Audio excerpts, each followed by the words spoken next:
So I'd like to call to order the Sherborn School Committee at 6:33 on December the 8th. Thanks, everybody, for coming. I'm sitting in for Ann, so help me out if I make mistakes. I'm a little bit nervous to be in charge. I guess I would say a couple of changes to the agenda. We added an item to the consent agenda, iPads donation. We're on item number 6. We are in fact being asked for a vote on the operating budget, the initial operating budget. And I think item number 11 we're not going to have to deal with the executive session. So start with any community comments. Anybody? Anybody? Okay. Get to the reports then. Thank you, Greg. Good evening, everyone. First up is the principal report from Dr. Brown. Well, hello and good evening. I would like to highlight a few of the many dynamic things that went on at our school this month. 2 weeks ago, we rolled out a web-based tool to manage student dismissals. Those of you who are former Pine Hill parents, and certainly Mr. Embry as a current Pine Hill parent, know the tedium of parents writing notes daily. My child is going to chess club instead of the bus. My child's going home on a different bus for a play date. Our parent volunteers through CSA coordination were spending about 2 to 2.5 hours a day, 2 volunteers, and our office staff was spending a lot of time in addition to that. We've gone to a web-based application. Parent feedback has been beyond expectation with positive regard and the ease of this tool. Today was the first day we told our parent volunteers, we are so sorry, but we no longer need you in this capacity, albeit there are many other capacities we want parents to volunteer in. This has been an amazing rollout. It was my intent that we would do a soft sell and then a hard sell for parents to opt in to use this tool between now and the holiday break. And as of our last count, over 80% of our parents are automatically saw the value in it and are using it. So Great. It's really it's money well spent. Probably saves a lot of confusion with the kids going places maybe that they shouldn't be, or late notices or things like that. And with all the wonderful opportunities after school through community ed and through the teacher-sponsored clubs, there's a lot of confusion because there's so many options. So it's a good dilemma to have. I wanted to make sure the school committee was clear. We talked last spring about the need to revisit some of our protocols around visitors in our school and school security, and we put a moratorium on hosting student teachers and volunteers in our school for the fall semester. We will be sponsoring, to my knowledge thus far, 3 university students this spring. One is an OT intern, and 2 are pre-student teachers, what they call field study placements.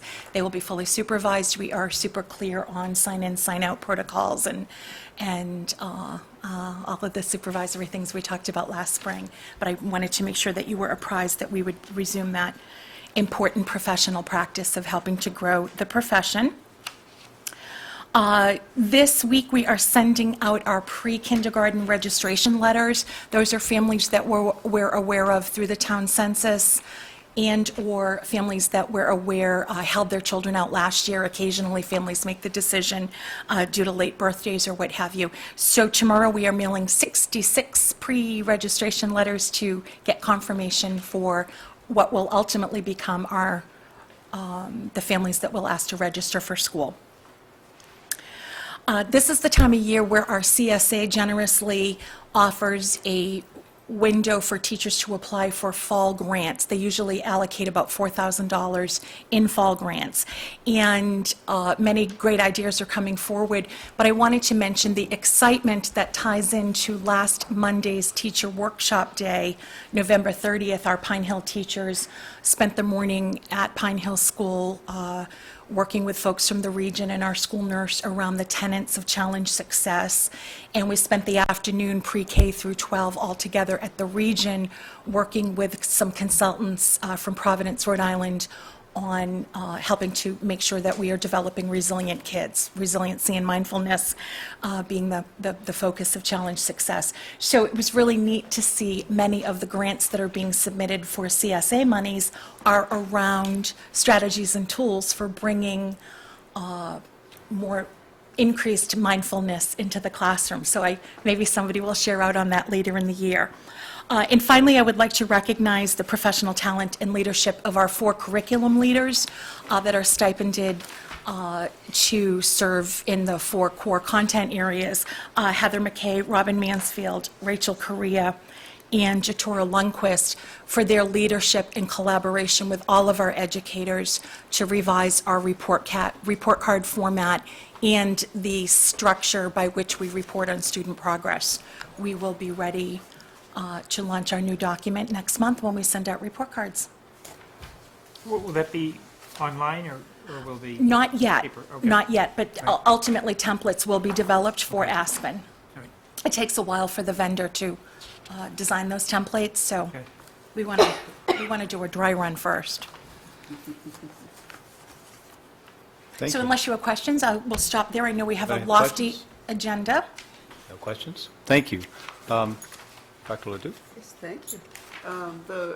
Just an update on educator evaluation. The qualified peer observers are well underway.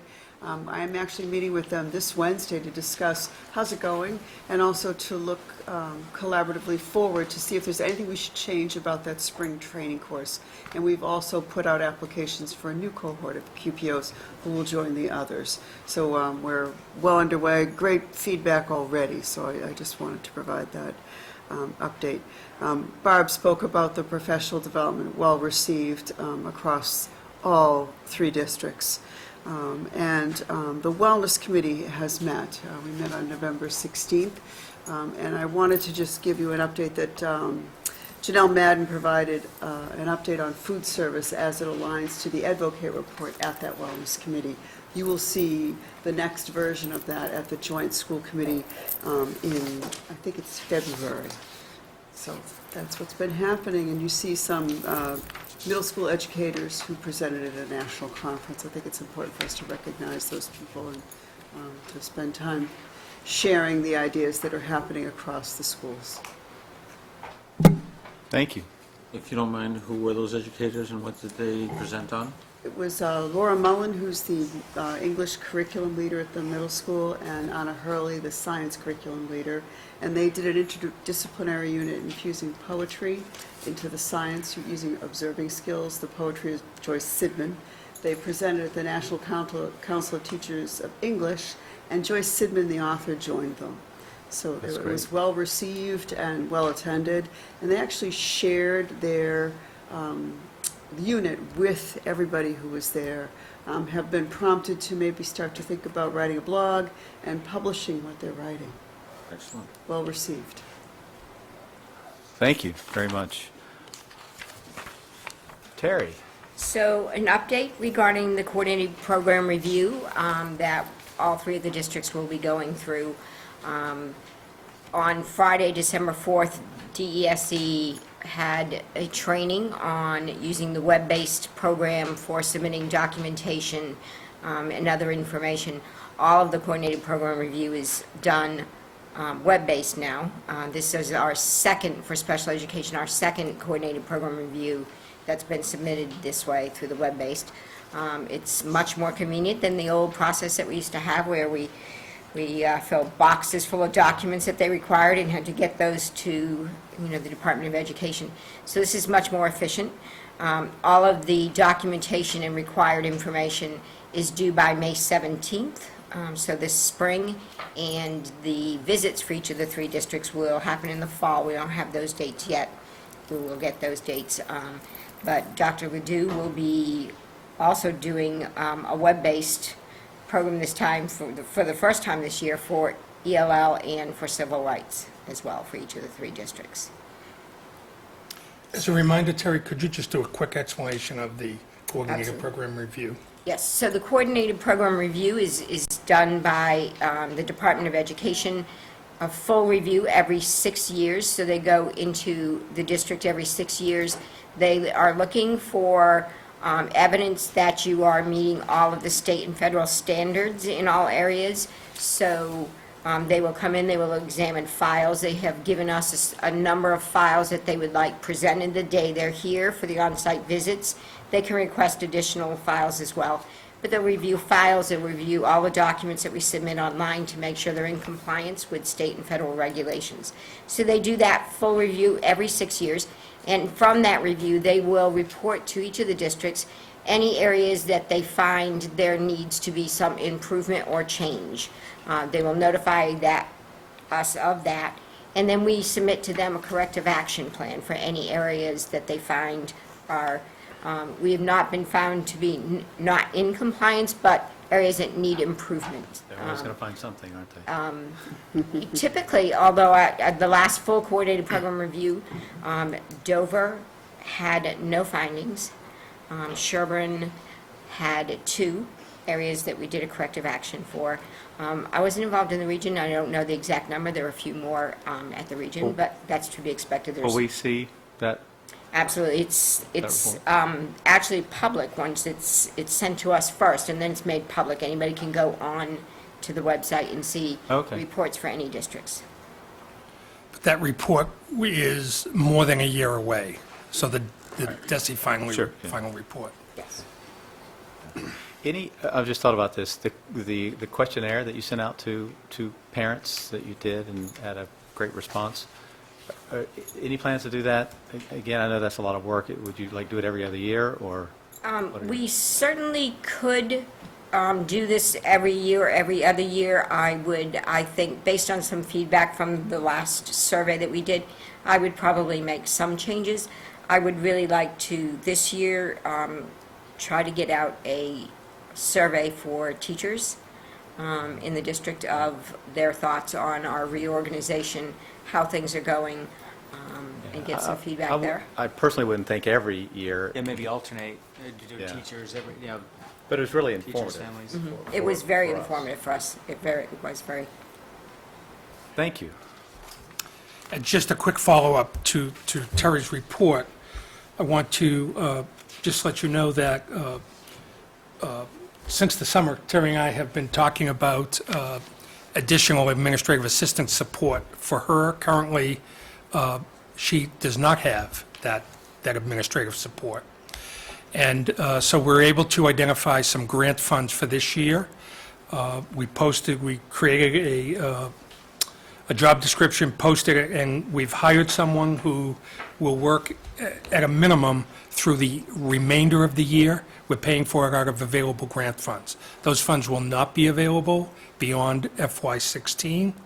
And so when we get into the budget discussion, you'll see that we are proposing a part-time, 3 days a week, 0.6 position that will support Terry in her work from a district-wide perspective. The reason that we decided to move forward with the trial run, if you will, this year is the fact that we will be beginning what is an intensive process around preparing the data necessary for the coordinated program review. So we'll take advantage of those grant funds that are available now, and then we can talk at the appropriate time about continuing that beyond this year. Thank you. Okay.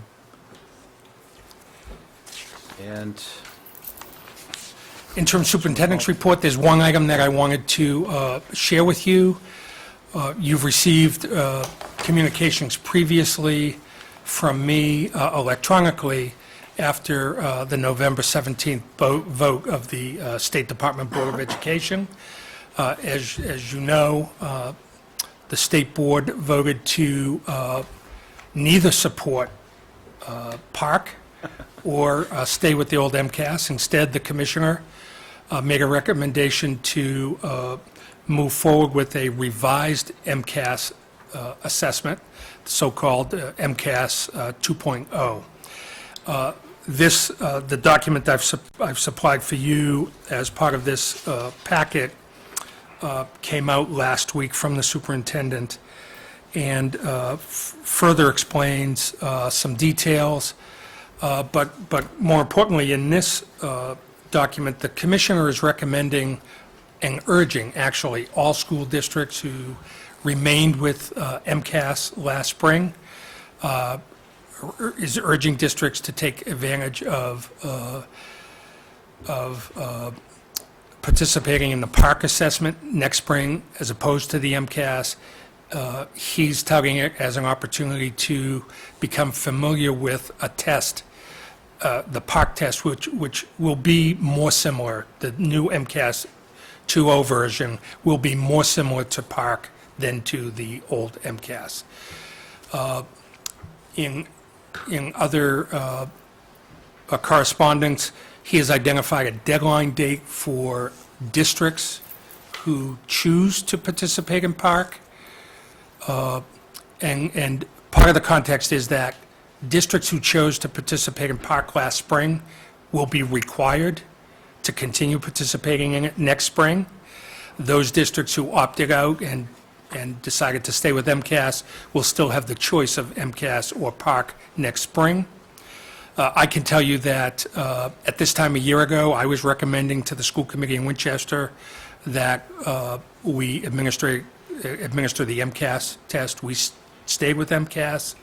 There was a broad consensus among the leadership team to do so. We made that recommendation to the school committee, and they were in unanimous support of that. There's a December 18th deadline, although the commissioner has indicated that he understands there will be districts where school committees will not have had the opportunity to meet prior to that or have sufficient time to hear a recommendation from the superintendent.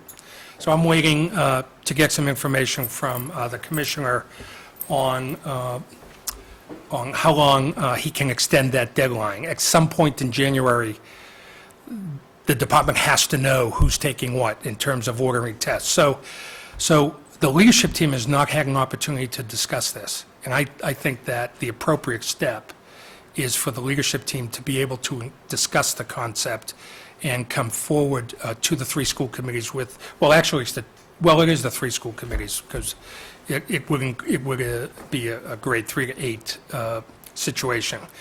So I just wanted to let you know that our intention is for the leadership team, we'll meet next week. We'll talk about whether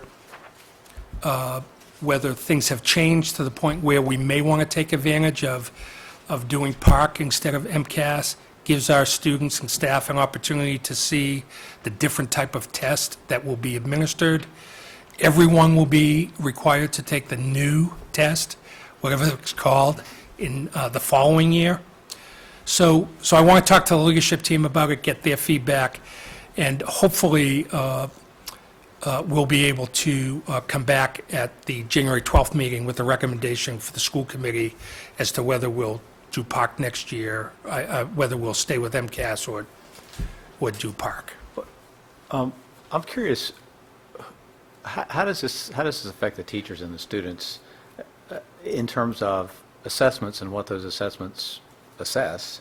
Because it seems like a new test, you're going to, like the new SAT, it's going to have issues in how you judge if it's worthwhile or not. It seems like you're going to have a couple of years of sort of drifting, or is it? Well, I think in terms of getting used to it, the plan that has been laid out currently by the commissioner is that the first administration of the new assessment will be the spring of 2017. All school districts and students grades K to 8 will be required to take that exam. All school districts' accountability status will be held harmless for that year. Is it going to take more time to like get kids used to the types of questions? I understand it's considered to be more difficult. So as much time as we spend yeah. testing, we're going to spend even more time getting used to a new test. I think that so there's some validity to that. The amount of testing time for the Park version last spring was longer than the MCAS version, but changes are being made for next spring's administration of Park. It will, the time testing will not be any different than the MCAS testing is. They're making adjustments with that. The question about getting used to it is why the leadership team should have a thorough discussion about whether we engage students in Park next year, because we may determine that, and by the way, if a district chooses to do Park in the spring, the accountability status will be held harmless as well. Okay. So the question we should be asking ourselves is, if there's a getting used to phase, do we want that to be just 1 year in 2017? Or do we take advantage of the opportunity to administer it next spring? So there's really 2 years of students and staff, and the district, in terms of the technology, getting used to the new type of assessment. So that's what the leadership team will talk about and weigh, and then we'll come back with recommendations on that. Okay, thank you. Frank? If you don't mind. Frank has a question? In terms of the park test, I believe it's not just an issue of difficulty, it's also an issue of what exactly it is testing.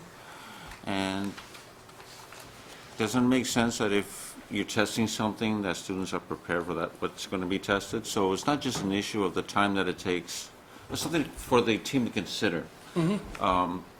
Is that it's not just an issue of the time to take the test, but also the time it takes to prepare the students for the test. So I would imagine that with the test evaluating something different, which is critical thinking skills versus rote knowledge or ability to answer some of these questions, that staff will need time to work with their curriculum to be able to address those kinds of questions and to prepare students for those kinds of questions. And there's ways of testing a test without actually having to take that formal test, unless we're necessarily testing the technology aspect and whether our technology can, deal with that test. So to start from the back, I think another consideration is the technology piece. If we go that route, it would be better if we could do it using technology as opposed to the paper and pencil test, POC test, that is available for those districts that aren't capable of using technology. We think that we can do that. We think we're capable of being able to utilize the technology POC test to do that. And so that's another consideration for understanding, having a couple of years to understand how does that work, because it's very different than MCAS. What are the capabilities? What are the issues? Gives us another year to work those through. In terms of what the POC is testing, these assessments are based on certain standards. So the MCAS assessment, as you know, Frank, are based on the Massachusetts curriculum frameworks. POC tests English or language arts at the elementary level and math, and it's based on the Common Core standards. Now, Massachusetts in 2010 voted to endorse and accept the Common Core in English language arts and math.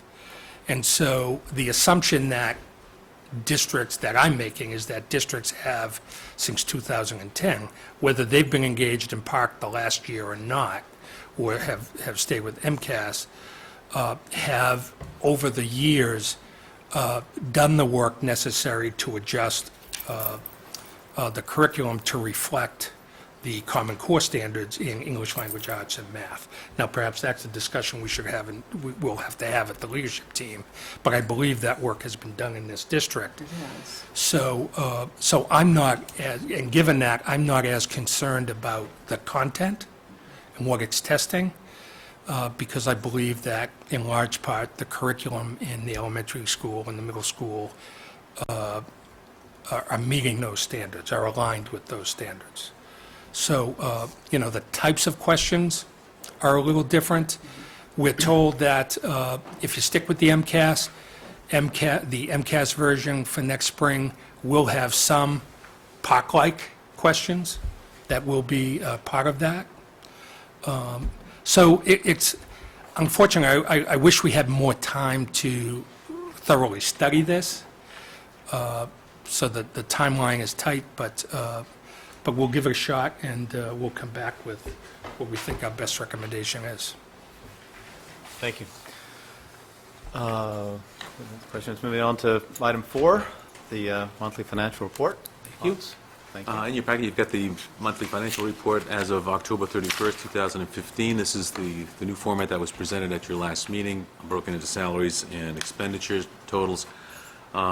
Salary variance of 104,939. Once adjusted for the non-encumbered salaries, 69,403. So it tracks favorably, or 1.46% of the budget, mainly due to classroom teachers, a favorable variance there, and also a favorable variance in teacher specialists for teachers retiring after the FY16 budget was finalized, and the hire of those teachers at a lower rate.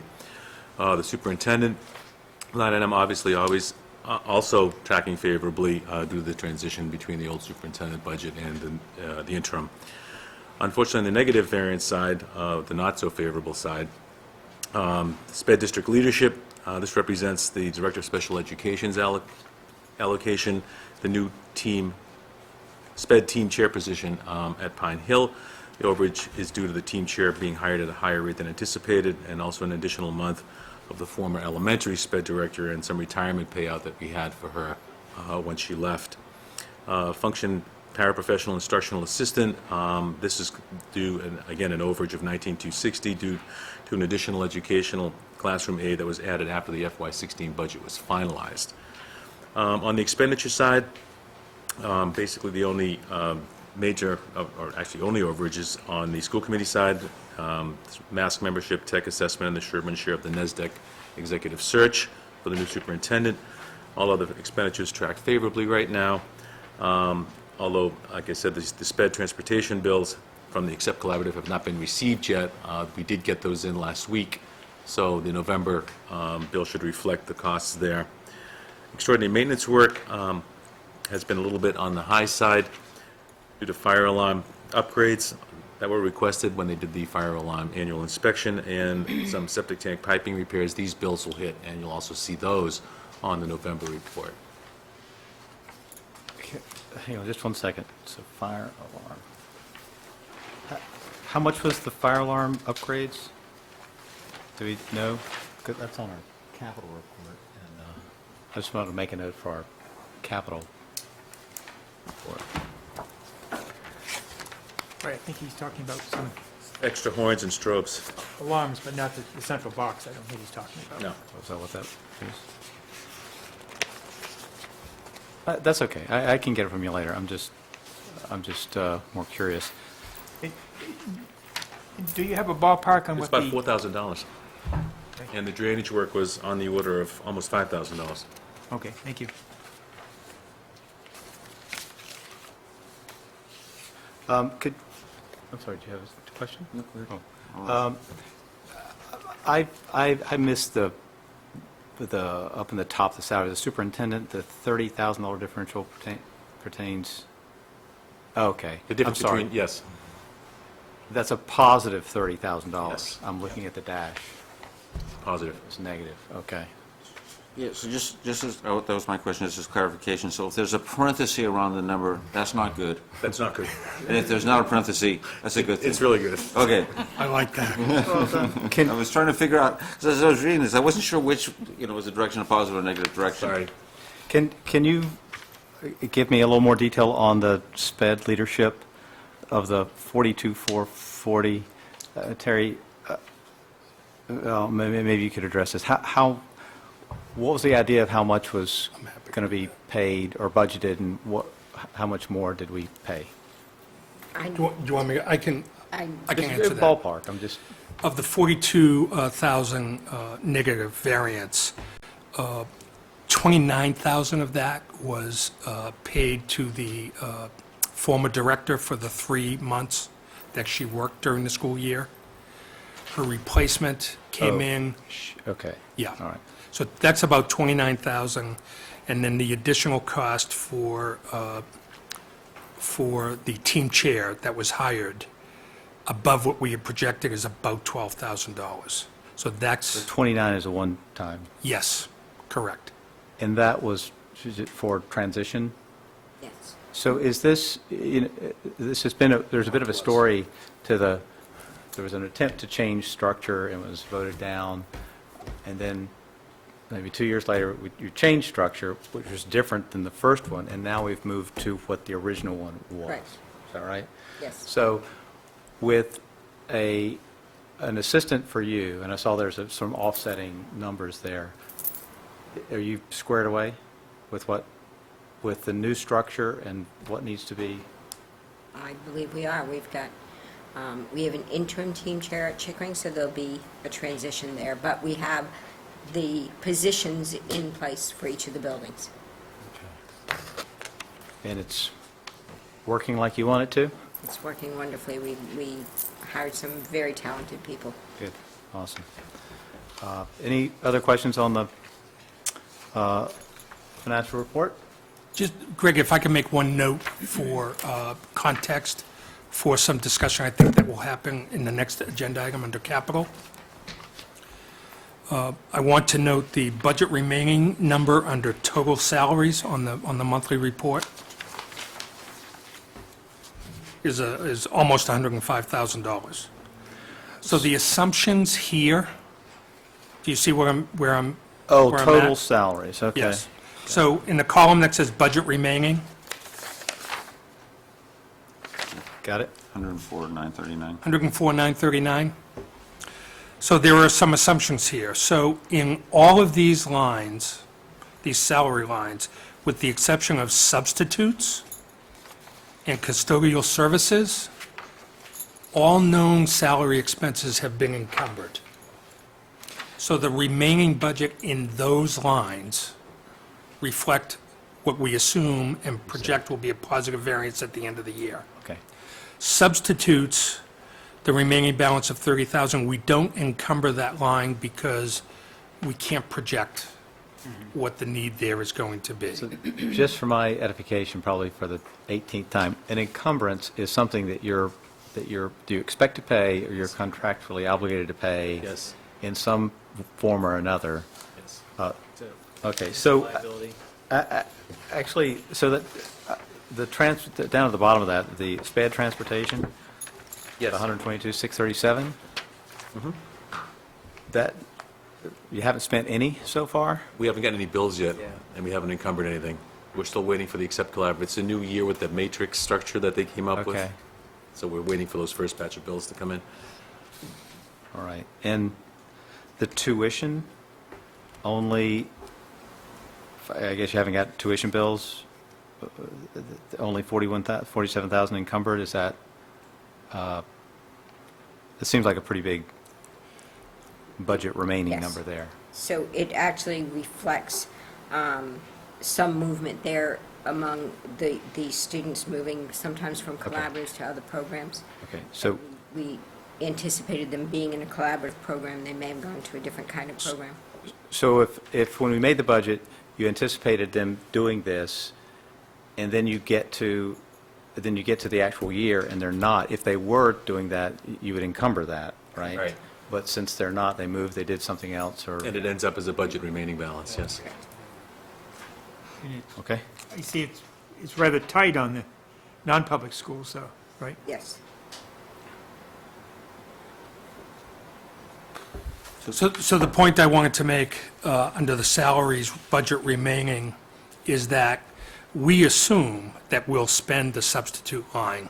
Right. And the remaining 4,700 in custodial services, we may or may not spend that depending on, for example, need for overtime, especially in the winter months. Got it. So when you look at the budget remaining and you're looking for a clearer understanding of the positive variance the approximate positive variance at the end of the year, it's more on the range of 70,000 because you want to assume you're going to spend the 30,000 remaining in subs and under custodial services. So in the next agenda item, when we talk about roof repairs, the question may come up, how do we afford it? Right. There's some room and flexibility in the budget to afford that $8,700 estimated roof repair. Not to belabor this, I've actually never seen the Pine Hill Preschool Fund and the building rental. I don't, maybe, I'm not sure. The, on the last page, those are, Special revenue those funds. generally even out at the end of the year, I assume? I mean, No, sometimes, I mean, the building rental in particular has been carried forward for, but they, we've done, it's a revolving fund, so it remains in there and continues forward. okay. So it can't be taken out, or it Oh, stays in can it? it? Yes, it's at your We've disposal. used the building, we've used that. We rental used that fund. for something, I don't know whether it was a freezer one year or something we Yes. needed for the kitchen or, Last year, we tapped into it too for some overage yeah. around one of the projects. Okay, all right. Any other questions? Moving right along. It could be, yes. Okay, good. All right. Any other comments or questions on that? Do we have a bottom line on what the positives and negatives actually end up turning out to be? When you add up the non-parentheses and the parentheses one with the, On the salary side, about 70,000 to the good. And on the operating side right now, the 327. But I would suggest, on the expenditures, we should at this point assume, because there's supplies and materials, that we'll be expending those funds Yeah. unless there's some kind of disaster and there's a freeze put in the budget, but that would impact programming. Right. What our education plan was for this year. So, So the budget remaining, you can't count on all that because a lot No. of it's still going to be spent. You just don't know how it's going to be spent. Exactly. Yeah. but as we approach the end of March, Yeah. April, on the expenditure side, we have a much better idea of where we stand. Okay, great, thank you. So item number 5, the capital budget. Where's my item number 5? Oh, it's in the book. So the capital budget's in the book under Under Section 5, tab. so I think the intent of this agenda item is to just report out where we're at currently in the capital budget process. There was a Pine Hill Building Committee meeting today where there was more discussion. Hans, I don't know if you wanted to just do an update on that, or Frank, do you feel comfortable with that? Basically, we reaffirmed the numbers that we brought forward at the last meeting. Yes. So it's the 347,580, and we received new information since then on the windows, and we just got it like the night before. So we are still looking through some of that new information because it will give us some new possibilities on energy-efficient possibilities. I'm not sure the money will be that much different, okay, but there might be some adjustments. So we are going to meet, I believe it's in February, did they say February 8th or somewhere around there, that we will go back, and some of us will go back and before capital to reaffirm what the latest information is. But this is the approximate number. The other 4 items we have firm quotes on, it's just the windows that we have 2 possibilities. So we don't need to vote this until later on, until we nail everything down, right? didn't you already vote on it? Didn't we? It was voted at the We voted last these numbers meeting. last time, didn't we? Yes, we did. Yeah. In October. In October, okay. Yeah. I was not here, Yeah. sorry about that. All Right. right. These same numbers? No, it wasn't October, it was the November Oh, meeting. I'm sorry, it Oh, was the that's right. November, That- that was that's at the joint before the meeting. joint Yeah. meeting. Thank you. Thank you, Frank. Appreciate that. Correct. Yep. Okay. I remember, I didn't vote. Hey, any questions about The months are running into capital each other. budget? All right. Did you want to address the roof repairs? Oh, did we? Oh, did we- right. Just so we could have a Right, so, discussion on That's the good, record? yeah. that's- So we got an estimate of around $8,700 to do some present repairs, cracks here, opening seams there, and so forth. It came out to $8,700, and basically our extraordinary maintenance account is just about depleted. Yep. Because of certain things we spent. One thing is the problem with when they did the regular pumping of the septic pits, they found out that some of the pipes that brought the material there had collapsed. It had to be replaced, so that would cost them some money. So we, by consensus of the school committee that was there this morning and the capital budget committee, even though it's not really a capital item, we felt we should go ahead with these repairs now. And if we had a problem at the end of the year, we could come back for a reserve fund transfer, but I think it's more likely that we'll be able to take this out of the pluses and minuses in the other parts of the budget. But we didn't want to wait until the snow fell before we did this. So we're going to go ahead and do it. Sounds good, thank you. Any other questions on that? All right. The introduction of the proposed FY 2017 operating budget. Thank you, Greg. Mr. McAuliffe, all yours. Thank you.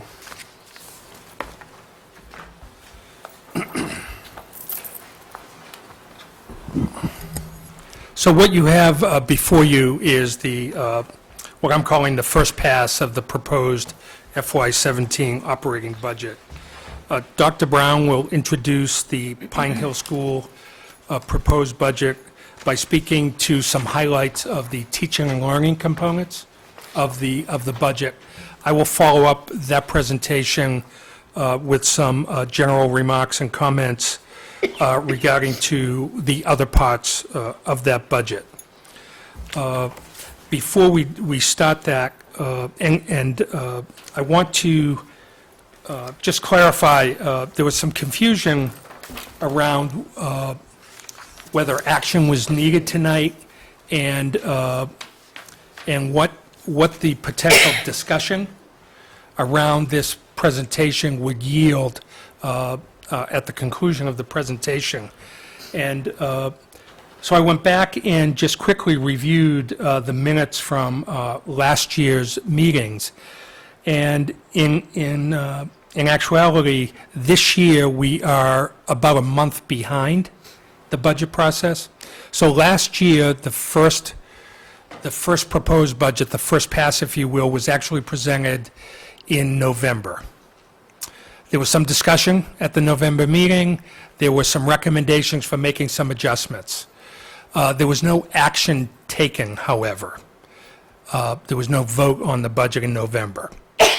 At the December meeting, a first revision to that proposed budget was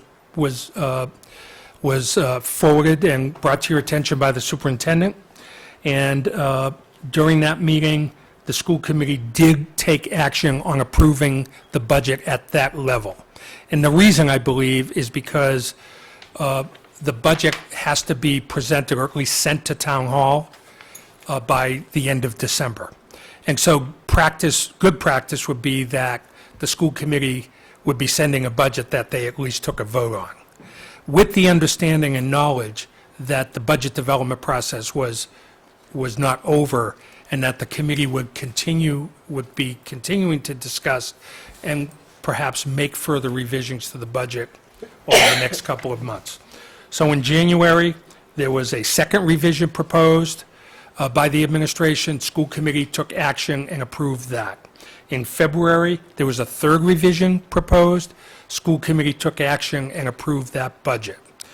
That February Sherborn School Committee meeting was followed by a meeting with the Sherborn Advisory Committee, and then the final budget, as proposed, I believe, at that February meeting, moved forward through the Sherborn open hearing process and on to town meeting. The minutes show that there was no further action taken on the budget beyond the February meeting.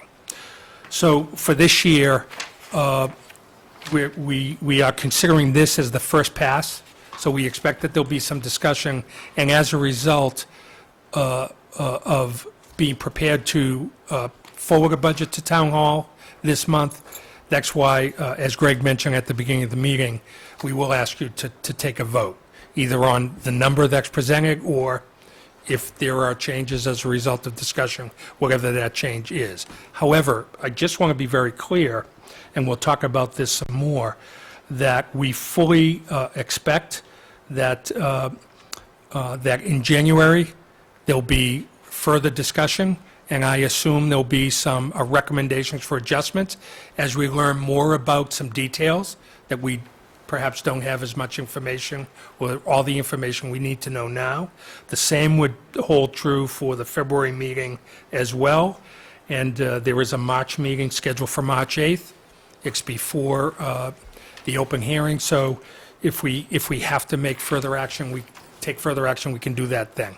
So the bottom line is that I see this process as an evolving process.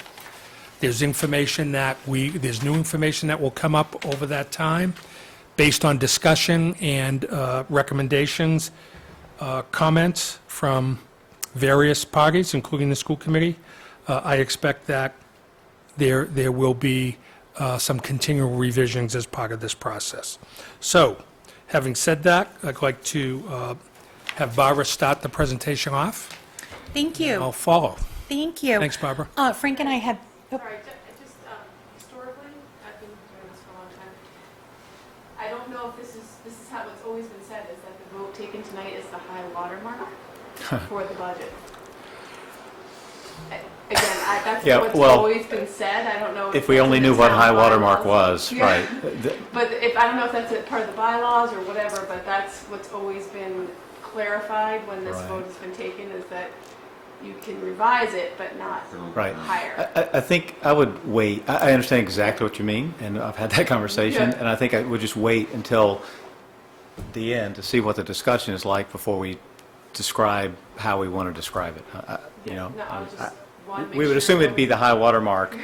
It's not going to go above it. It could change and go down. So, thank you. I'm right with you there. Dr. so, Brown. Mr. McGordy and I had the opportunity to have a rich conversation with the Fab Four over there as we were discussing, anticipating our needs for next year. The proposed budget reflects 2 additional classroom teachers in response to this committee's request that we consider class section reconfiguration where projected enrollment will have class sizes at or above policy. The superintendent has included the Dover and Pine Hill class size policies later in your book. The FLES Spanish teacher position reflects a .5 increase in order to meet the scheduling needs of the K-3 program as we roll up a grade level next year. An educational assistant salary line reflects an increase in order to fully fund the position that was approved for this current year. So that's not an additional position, it's making whole what you approved for us last spring. Is it more helpful if I go in sequential order? Well, are you, I'm highlighting, Looking I'm at sorry, this. I'm on page 1. Yeah, it's basically following the talking points. Okay. Correct. page 1 of, okay, I'm yeah. looking at the extended budget, so. You'll notice an increase in principal contractual services of $1,200, which is earmarked to fund the school dismissal Okay, manager. I'm sorry, you're actually in the budget I'm document. actually in the budget, Gotcha.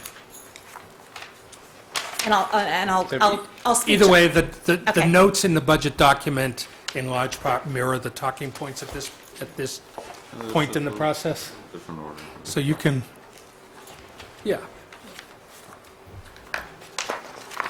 Is that okay? Oh, it's, however you want to do it. I just want to know where you are. You'll notice increased principals equipment. This is an account, this was a line item that we didn't have prior to the current fiscal year to afford furniture replacement where necessary. We've increased that line by about, sorry, I've lost my place. $5,300. $5,300. That's to account for the discussions we've had at the building committee meetings to make sure that furniture replacement in our classrooms is accounted for in the operational budget.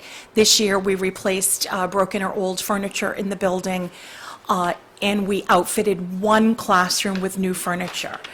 My hope is to do 2 additional classrooms for next year with that increase and other funds that were already budgeted.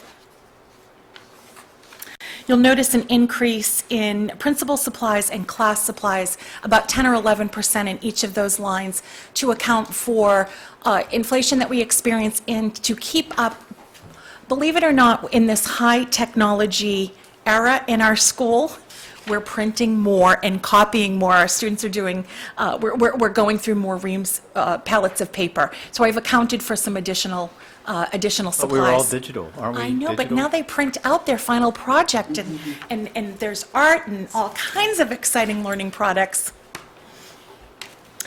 You'll notice an increase in each of the specialist accounts, music, art, and PE.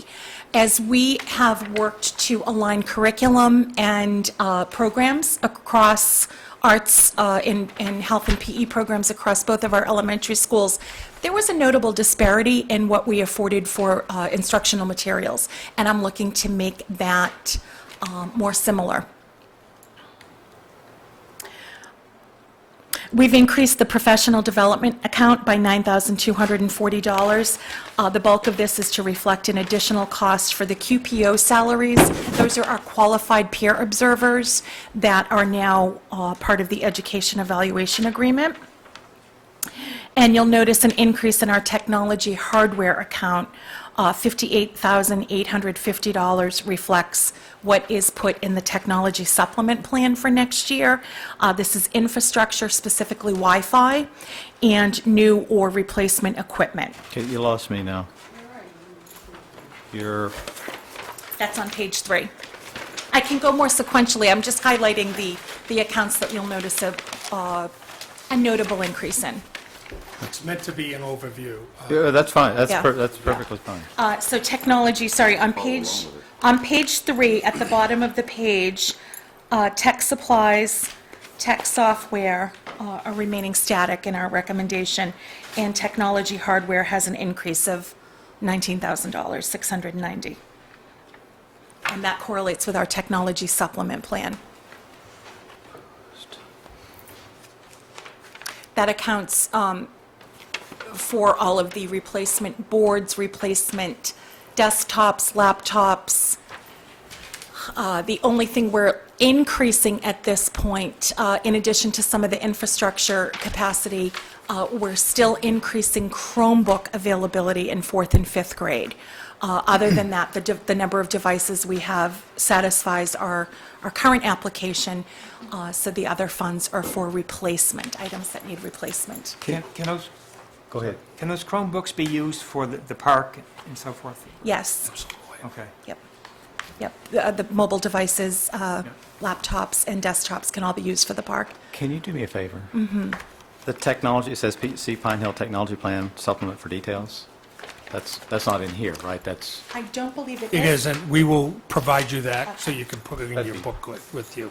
keep me from having one- to search for I it. can give you one copy for reference. Now I happen to have one copy. That'd be great if you got it. Is that the one that was approved last year? No, it's the one that was approved in October Okay. Oh, by this supplementary. committee. I missed a lot. It's posted to the website. Oh, it is? Okay, well, that's,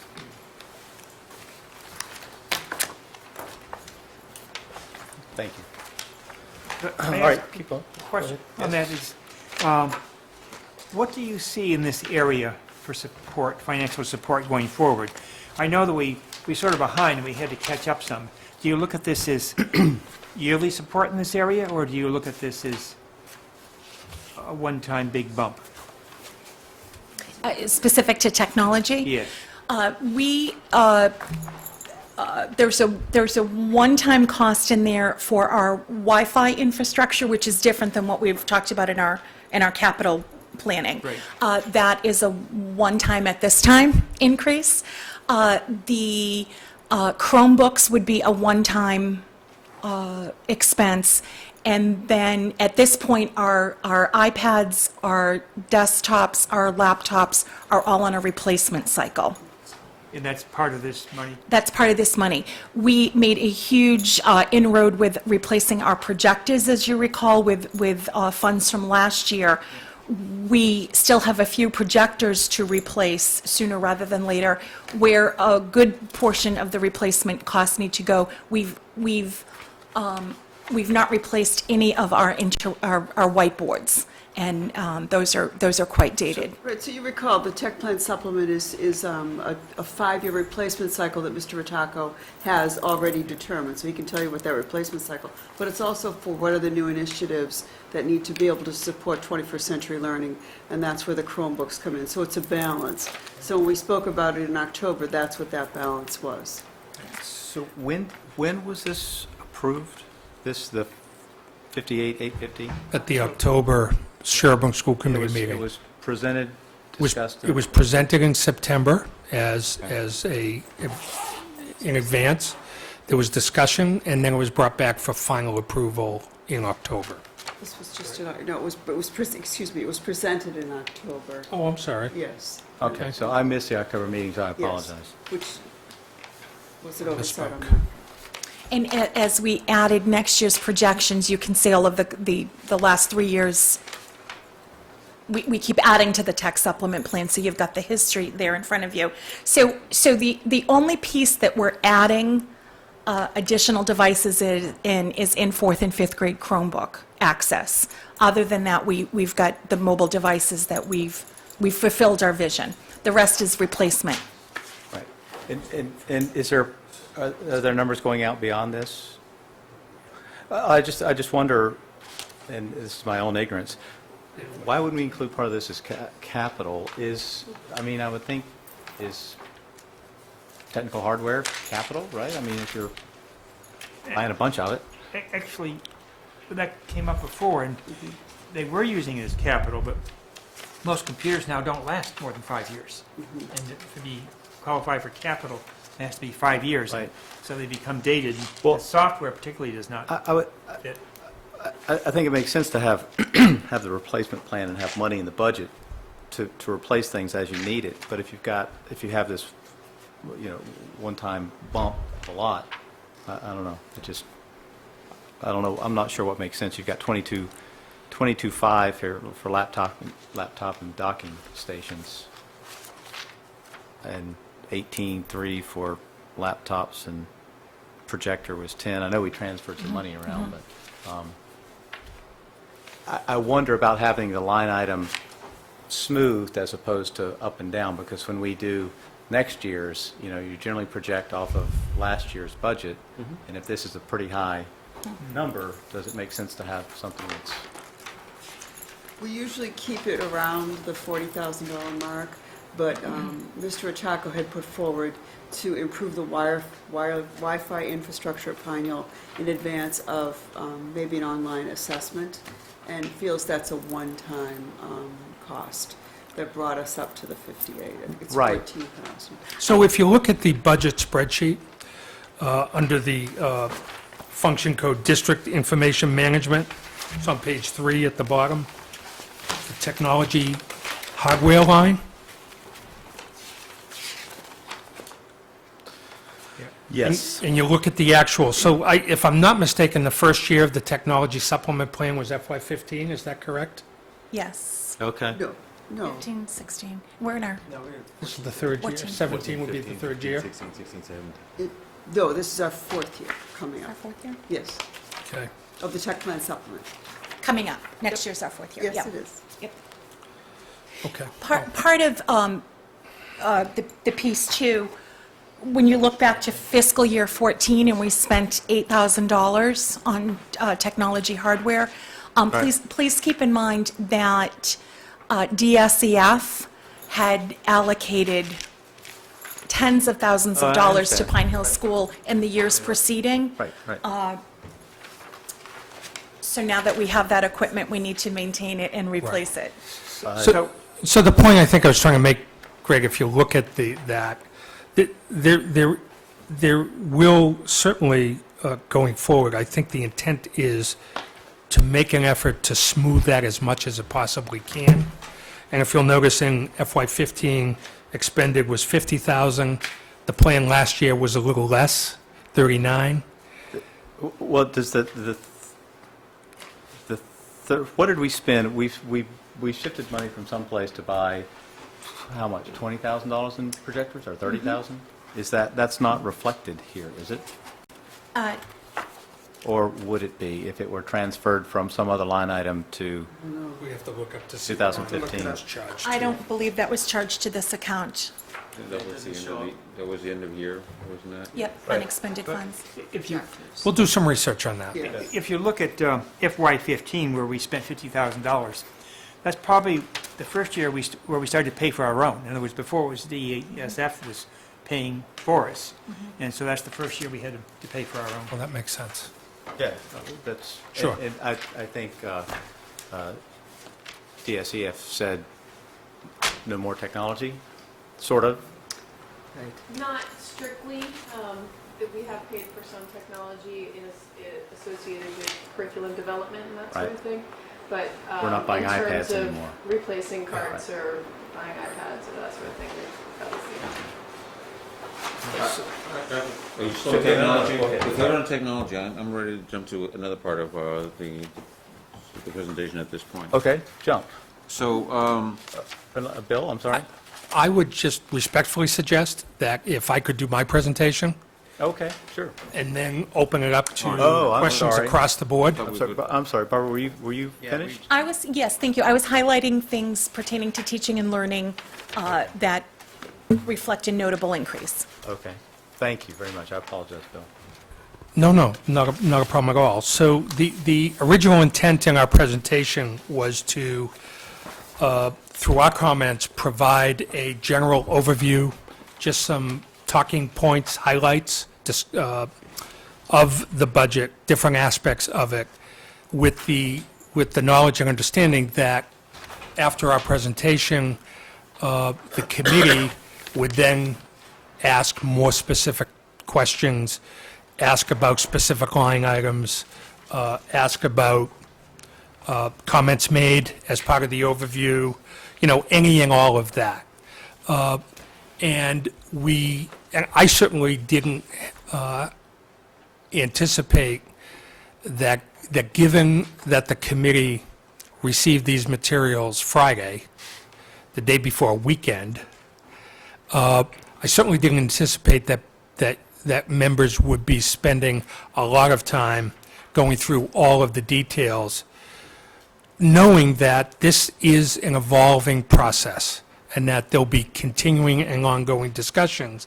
And any questions that you don't ask tonight, but when you go back and continue to go over these materials that you have, we fully expect that you'll bring those forward and we'll respond and continue the discussion.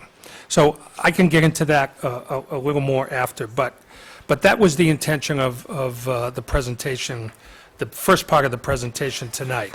So my remarks will, if this helps you out, will come directly from the budget overview points that you have in section 1, and I will go in order and just quickly touch on those. And the other thing I just want to be clear about is that the mode of presentation, I think that in the past, I may be mistaken, but I think in the past, it's the superintendent that led the discussion, presented the budget, and then others perhaps were available to answer questions. But the way that we have designed this is to clearly kind of paint the picture for you, if you will, that this budget development process is a collaborative process. At the building level, I believe it's important for the administration to really own the budget. They're the ones, Barbara and Frank, working with their staff, have identified what they believe the needs are, especially around teaching and learning. And I also feel that it's very important, even though, and I'm sure we'll get into further discussion as we go along, even though the bottom line of this first pass doesn't necessarily fall within the advisory committee's guidance, but you have context based on this first pass that is reflective of and represents what the school administration believes are the needs. Now, we always can't get what we want, and budgets don't always reflect the full needs. We understand that. So again, it's an evolving process. So with that, in that regard, This proposed budget considered the budget guidance that was received from the school committee during your discussion in October, where you provided us with some budget guidance. Also, along with the administration's review and consideration of, as I just mentioned, student and staff needs. And also, I think, just for context, it needs to be understood that this was prepared, this first pass was prepared in advance of the guidance received from the advisory committee. Related to that, I want you to know that the administration looks forward to working with the school committee and the advisory liaisons as we review in more detail the guidance received from the advisory committee, and the assumption as part of the advisory committee's guidance related to trend budgeting. And I'm sure we'll have, and I hope we'll have an opportunity to talk about that. I would note that that in relation to trend budgeting, that the unusually large FY15 school department surplus that was returned to the town and rolled into free cash, a number of approximately $670,000, was the result of some very unusual circumstances that will quite likely not be repeated in the future. So if last year's return or positive variance is considered to be reflective of trend budgeting, i.e., there was $670,000 more in last year's budget than we actually needed, that was because of some very unique and unusual circumstances. So that's a note that I'm making for your consideration. The proposed budget reflects a static enrollment model for the 15-16 school year. We're projecting that enrollment will be slightly higher than this year by 3 to 4 to 5 students. So it's a very static model. The numbers and the grade levels will shift, and I'm sure we'll review that data in more detail. The budget does not reflect any staff retirements for next year, as we did not receive any notification of anticipated retirements. That means retirements effective at the end of this year. The proposed budget was developed with significant collaboration between central office and the Pine Hill administrators, and that this proposed budget reflects an increase in dollars of $200,259, or a little more than 3% above the FY16 budget. And you'll notice when you get into the details that approximately $55,000 of that increase is made up of the 2 additional classroom teacher sections that Barbara talked about, and the additional FLES teacher to accommodate the move to grade 3. This budget reflects a 0.4 FTE increase year over year in the special education team chairperson position. We talked about that briefly, Greg, based on your question to Terry in her report. Right. So this budget reflects that 0.4 increase, and the monies that's being proposed is actually reflective of this year's actual versus what next year's actual will be.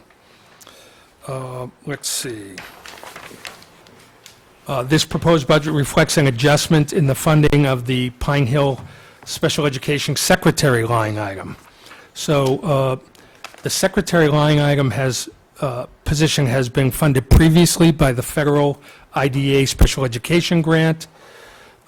We're shifting that funding back to the budget, but replacing that funding with teacher educational assistance positions.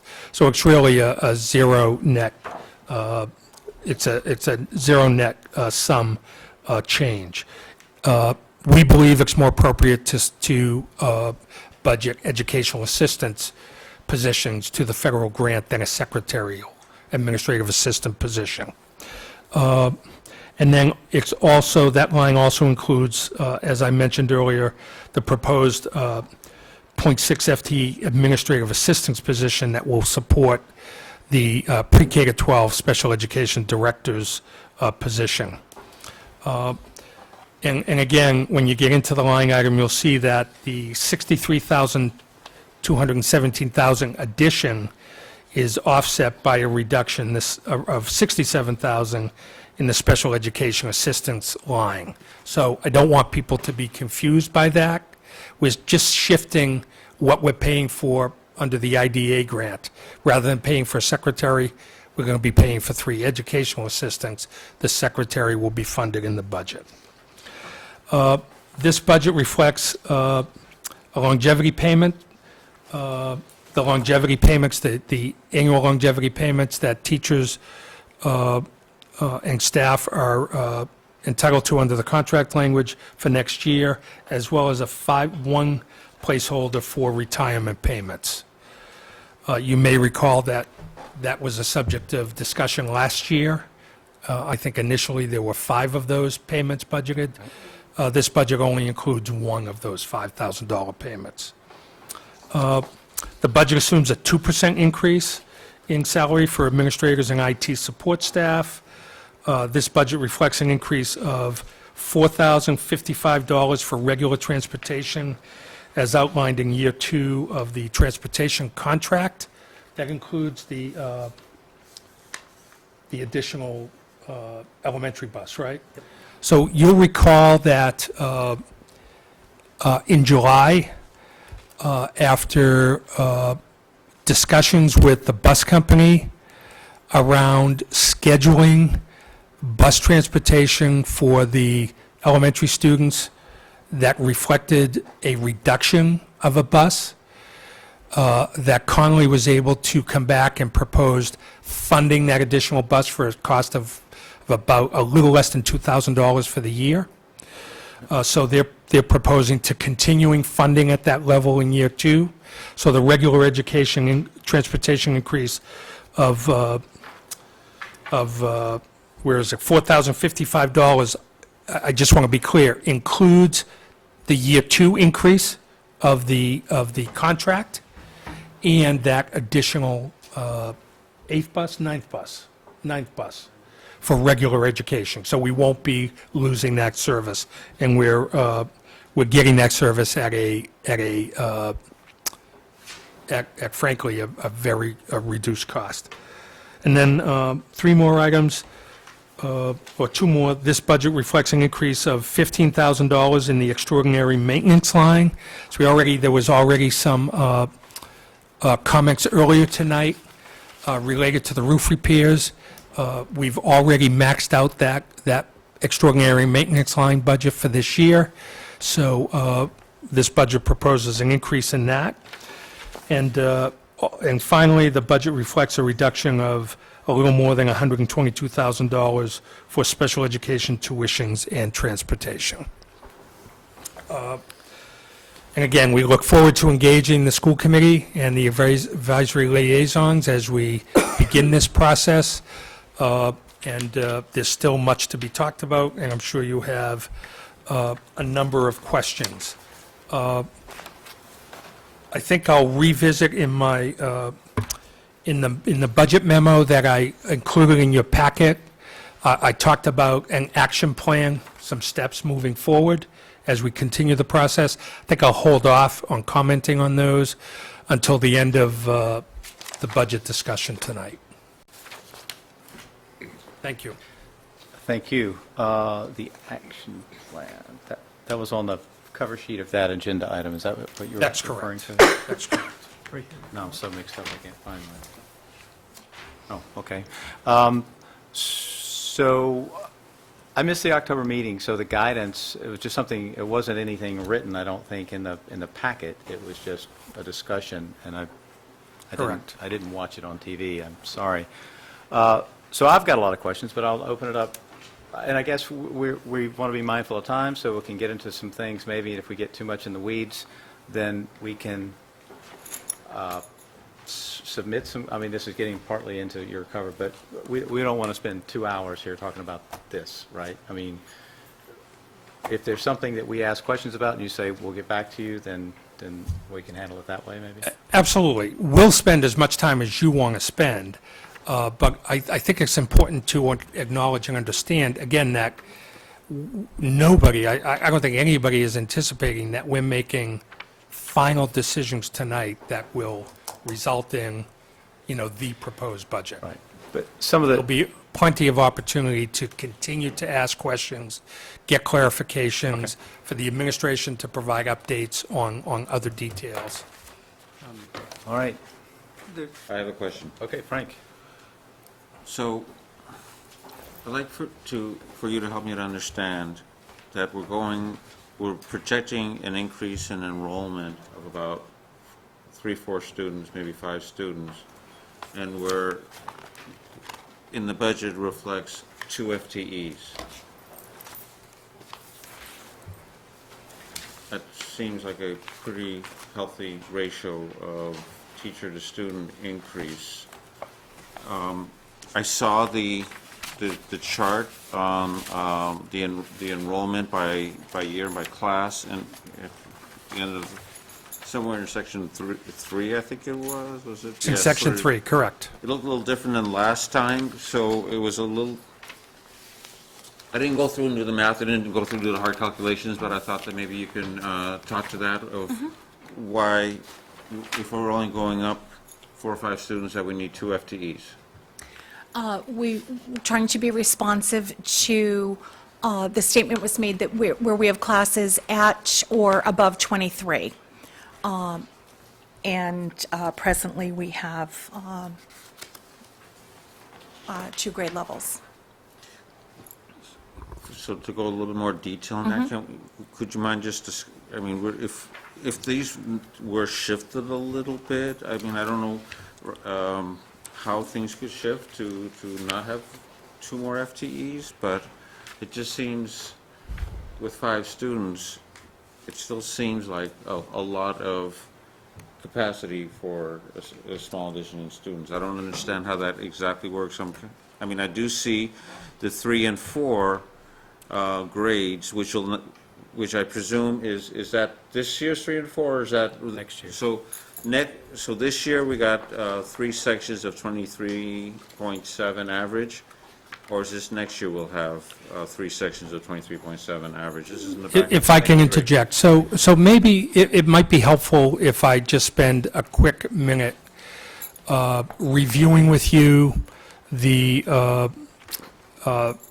that document in Section 3, the 9-year enrollment history and 5-year projections document. This document was presented in October to the school committee. We did talk about it. I certainly addressed and talked about the methodology behind these projections and how it differed from the methodology that has been used in the past. I remember that part, yeah. And so that's why you do have a different document. If you would like me to provide you with a document like last year with new numbers, I'll do that. That's not what I'm asking for. right. I'm just asking to get a better understanding Okay. of why, when we're getting 4 new students, we need 2 new teachers. Can I just add to that just briefly? We've got the policy in front of us, and it's policy guidelines, and I think what's confusing about the 4th grade is it's 69, that's 23, and the policy is again, it's just a guideline, it's not a rule, but the policy is 25. So that's, and so you can see why it's theoretically over the policy guideline for the 3rd grade with the estimate, but certainly not for the 4th. So if that's, No, so first, I'd like to acknowledge that I think the question is absolutely a legitimate question. And so we definitely will attempt to answer that and provide you with the rationale. But again, before we do that, just very quickly, so what this document represents, if you look at the top part of the document, you'll see in that top part, you see the enrollment history going back by year, by grade, to 2007, 2008. At the bottom of that first chart, at the top, in shaded, you'll see what the actual October 1st enrollment by grade was for Pine Hill for this year. In that section immediately below, it takes that 2015-16 line by grade level and provides you with 3 data points. So the first data point, if you look at kindergarten, is that for this current year, there are 3 sections of kindergarten. There's 49 students. That computes to an average class size of 16.3. The breakout was actually 16, 16, and 17. Follow that right along through grades 1, 2, 3, 4, and 5. The next section, which you see a chart which in red says on the first line 1-year rate. On the second line, shaded in green, is a 3-year rate. And then there are some numbers associated with it. This is a methodology that I have used for 18 years in doing enrollment projections. And this methodology is called the cohort survival methodology. And basically what this information tells you, if you look in the first grade column, that green line, which has the 3-year rate 116%, people following me? Do you see that? Yep. 116%. That is I was looking at the something. average of how the enrollment has changed from kindergarten to grade 1 over a 3-year period. So the math is that that 116% represents the change in the kindergarten enrollment from 2012-13 of 49 students to the first grade enrollment the following year of 55 students. So that's about 111% change.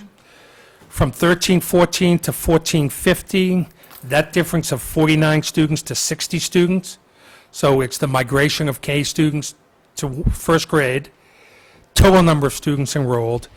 You do that math, I don't know what that is, 49 to 60, that's about 121%. And then the 14-15 to 15-16 year of 50 students in K to 57 in grade 1, you do that math individually, add it up, it's a survival rate of 116%. So over a 3-year average period, our projection would suggest that for 16-17, we're projecting that we'll have in first grade 116% enrolled of the number of current kindergartners. And so the important piece here is that that methodology represents the change in K enrollment to 1 enrollment, because these are all based on October 1st, these numbers, that occur between October 1st and the following September 30th. So this methodology accounts for in-migration and out-migration of K students in 15-16, the current year, to what we would project for next September enrollment. And you just follow that same process across all 5 grade levels. Now, this is different than the methodology that has been used in the past. What this methodology is actually providing is an in-migration and out-migration change number for each specific grade level. The model used previously was simply took the first grade number and moved the 57 kids to second grade. So under the model that you used previously, we would have been projecting 57 students in grade 2, not 64. We would have been projecting 66 students in grade 3, not 71, et cetera. You follow that along. So what the previous model did was moved students to the next grade level. And then there was, and I'm not sure how this was done, but there was a calculation for total in-migration, out-migration of a particular number. Last year, it might have been 11. I'd have to look at the data. Unfortunately, when it came time to project the number of sections you might reasonably expect, we didn't know where those 11 kids would fall on the scale, grades 1 to 5. This model makes an effort to actually project what that in-migration and out-migration impact is per grade level. Can I ask a clarifying question? Sure. this is what got me confused. In the budget line item, it says 2 additional classroom teachers for grades 3 and 4 due to class size protections. It's actually grades 3 and 5. Is that accurate? No. So here's the problem. And frankly, I'll acknowledge, we didn't do a very good job of explaining this. So this worksheet that you have in front of you, the worksheet that you saw in October, for example, I'm not sure had this section in it. So we added that. But what this worksheet is telling you is that forget for the time being that we're asking for 2 more classroom teachers, all right? Just put that aside. What this worksheet is painting a picture of is that, given the class size guidelines, the highlight that you see in the box for 4 sections in grade 5 for 16-17, that simply indicates that if you continue to fund or if you continue to have 4 sections at grade 5 next year, your class sizes would be below the guidelines. Okay?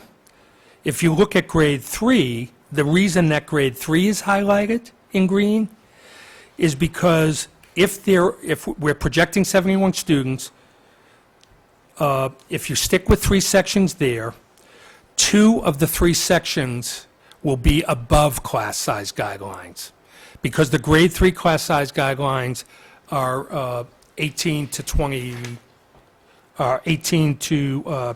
23. So 2 of those sections would be above class guidelines. So that's just noting that. It's identifying that those 2 grade levels are on what I call the bubble. In one case, it's above the guideline bubble. In another case, it's below the guideline bubble. We've highlighted kindergarten because of some notations that you'll actually find in Barbara's principal's report related to the census data that we just received about a week ago. And we really haven't had an opportunity to fully analyze that. But we're projecting 49 students only because it's the same number of students that are in place this year. And that's not how I usually typically project kindergarten students. I use the census data and previous year's census history. We're just at a point right now in the process where I haven't been able to review all that data yet. So there'll be more information coming regarding kindergarten. But it's noted just to give you a heads up.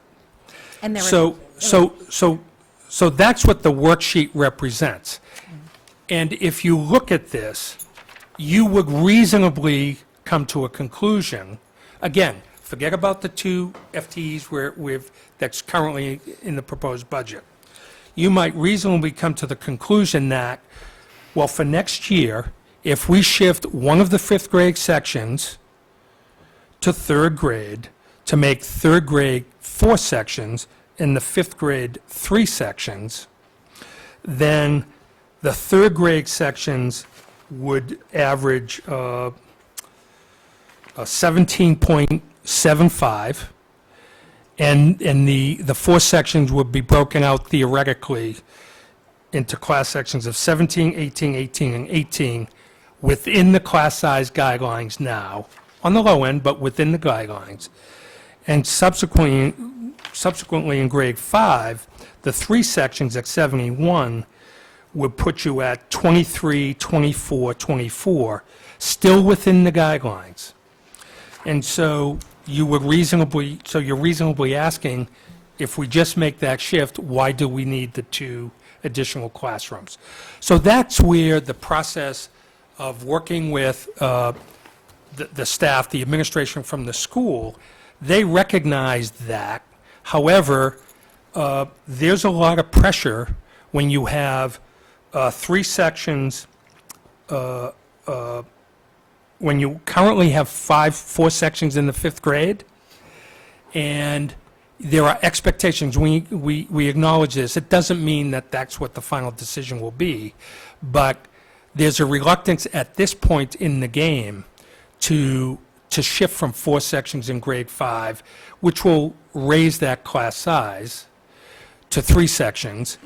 And we acknowledge that, again, assuming that in an ideal world, or at least in terms of the concept of reflecting what the administration feels would be the needs as they exist now, we'd be looking for an additional classroom teacher in grade 3.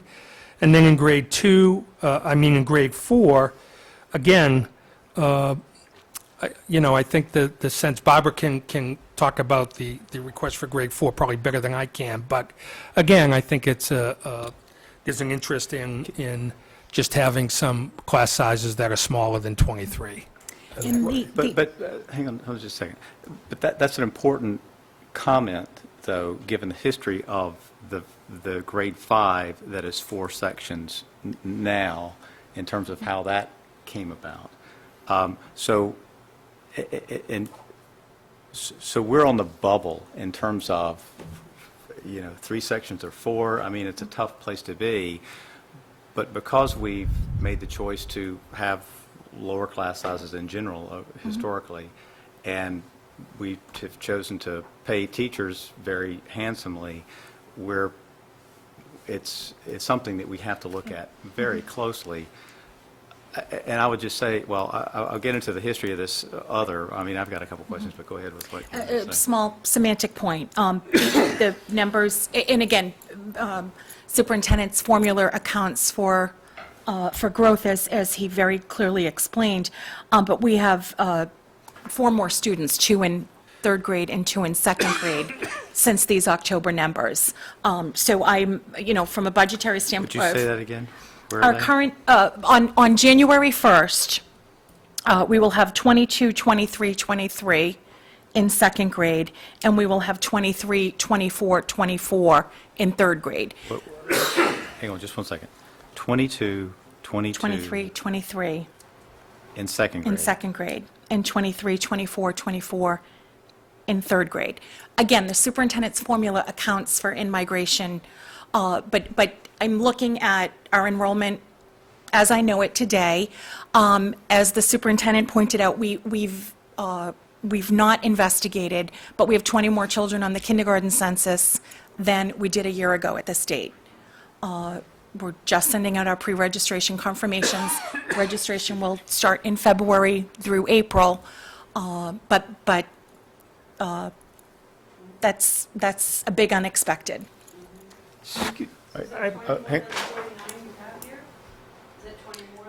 We sent out 66 letters this week, or we'll be sending them out tomorrow. So last year at this time, how many letters did you send out? This is, in my 3 years here, we've had generally about 45 kids on the census. But part of that could possibly, didn't one of the kindergartens close here? That would be preschool. Preschool. Oh, okay, yeah, okay. I have a So again, the superintendent spoke to, we'll have more information over the next month, but the in-migration has exceeded the out-migration. I have a question on the yellow section down there. Mr. McAuliffe, do you use the 1-year rate or the 3-year rate to get those numbers? Those numbers represent the 3-year rate. Okay, thank you. So there is some difference in the 1-year rates, but if you look at that, the 1-year rates, in those, the 1 grade that, if the trend was more related to the 1-year rate, the biggest difference you'd see is in grade 3, where there could be 74 students as opposed to 71. Okay. Okay, which in fact is, again, reasonably, all the more reason, absent the ability to have additional sections, which, again, is going to be part of the debate. And in the end, the decisions will be made, but all the more reason, if the number of sections remained at 19, that you would want to shift a 5th grade section to grade 3. And this is small potatoes for this conversation, but please keep in mind that we have children in our collaborative programs who are included. For example, our current third grade has 2 additional students that have inclusion in third grade classrooms because of our commitment to Tech Collaborative. So there are, Would you say that again, please? there are children who are in the Tech Collaborative classroom who have inclusion in our general ed classrooms. So for So example. Tech still has the classrooms at Pine Yes, Hill? yes, but the children, some of the children are included for up to 3 subjects a day. So the classroom would have 24 for part of the Plus. time and less than that, or some, I mean, it could The be, tech children are not accounted in these numbers, I thought Tech moved out. except moved out. Tech Except, children okay. are not counted in these numbers. These are pure Pine Hill numbers.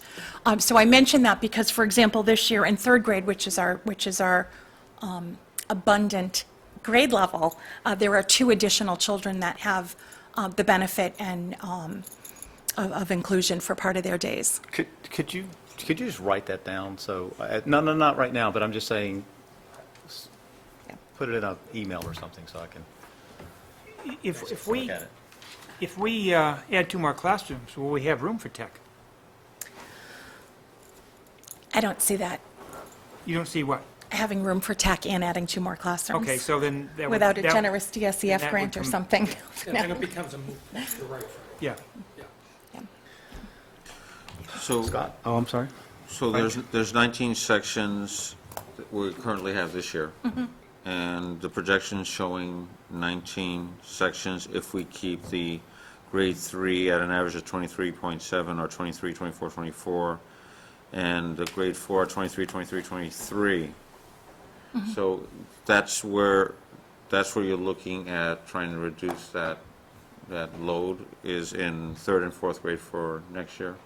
It comes down to how much wiggle room with regard to. That's what you're looking at, Yep. having those Yep. 2 teachers in Yeah, yeah. third and fourth grade. And that So doesn't we've- account for kindergarten. We've experienced contraction over the years, over the last decade, I suppose. You know, we've had some all-time high number of children enrolled at Pine Hill in the past. I don't know when, but sometime in the past. 2008 and 9, I think. So is there some value to be gained by looking at how many sections we had for each grade, the head count at that time, to try to quantify a little bit more the value of having certain class sizes and even try to tie that into some, cost of the budget? Because, we've had to have had experience with 4 sections in fourth grade of 19 kids. Or 5 sections with Yeah. 25. So I at know one we point. did some, Or I believe 24. there was a combined class at some point where third and fourth Yeah. possibly. So Second, as third. we're looking at this, trying to guess, make our best guess going forward for what we're projecting for enrollment and what we think would be the right size for classrooms, can we go back and see what we've done in the past and try to quantify a little bit more how well that worked for us? Yes. Instead of just saying smaller is better. Well, how would you, guess. I would argue you can't quantify it because the only thing you have to look at is MCAS scores, and they bounce around so much anyway. And when they do bounce around, the reason is always say, well, the sample size is so small, we can't do Yeah. whatever. So Or just, we've got a policy, right or wrong, we have a Sure. policy, right? sure. So what I don't understand, what troubles me is the fifth grade, those 4 sections were 3 sections in the second grade of 23, 23, and 22. And then in the third grade, they changed to 17, 17, 17, 17, still the same 68 kids. And I didn't understand it. This committee voted to do that. I didn't understand it then, and I never understood it. But the problem is, and I understand what you're saying, is there begins to be an expectation. I think one of the reasons I believe that you gave was, it's un-Sherborn-like to have, 23 kids in a classroom. Well, my son went through with the bubble of what is now the juniors and seniors, I think, at the high school, and they had classes all over the place, it seemed like, in the cafeteria maybe, something like that. But there were lots of kids, 24, 25 in a class.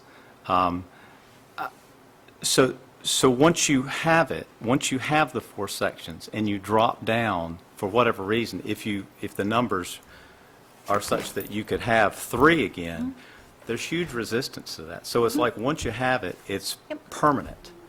And I would just think it's a guideline, certainly for the 4th and 5th grade. We didn't pay attention to it, at least for when we could make it smaller. It becomes permanent, and what we see in our budget is not the total cost of having a teacher. I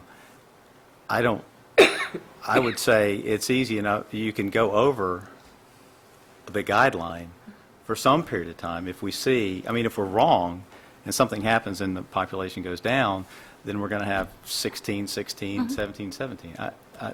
That's... I would think that maybe... It just doesn't make sense. Maybe to counter that a little bit and potentially slightly to argue it, if you're looking at the projection numbers, you're looking at 2017, 18, 18, 19, 19, 20, 20, 21. The numbers are still staying high, but they're still higher than the 381. They're not that much higher than what they are now, even though we don't have those census numbers yet. And if there's any error that makes those numbers go up a little bit, now suddenly you could be looking at potentially a class with 26. And, or... I get it. So... But then the question is that, if if you have that perfect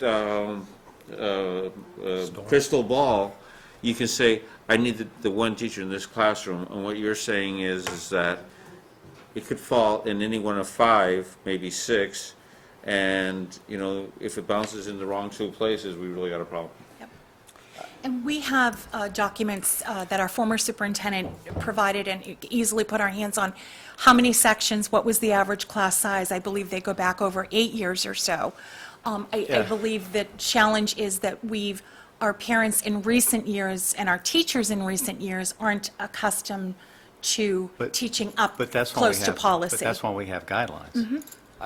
So that's what bothers me, is even if you said, listen, we've got to have money in the budget for a contingency, because we're right there on the bubble that, and by the way, some people in Sherborn think Pine Hill has plenty of capacity, but the capacity is like this, in that we don't have any capacity, or any, 10 more kids could cause a pretty dramatic shift in what we need, or 15 more. 4 kids are having a dramatic shift in what we need. Exactly. So we really don't have any capacity until we have like 80 kids that want to come in at one time.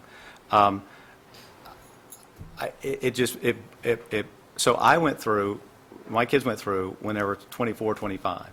So, if you're used to having 17 or 18, the bottom line is you can't afford it. But we don't have that as our average either. We're looking at it 19s and 21s and 23s, 24s, a lot of 23s and 24s. But all of a sudden, you've got half the school that's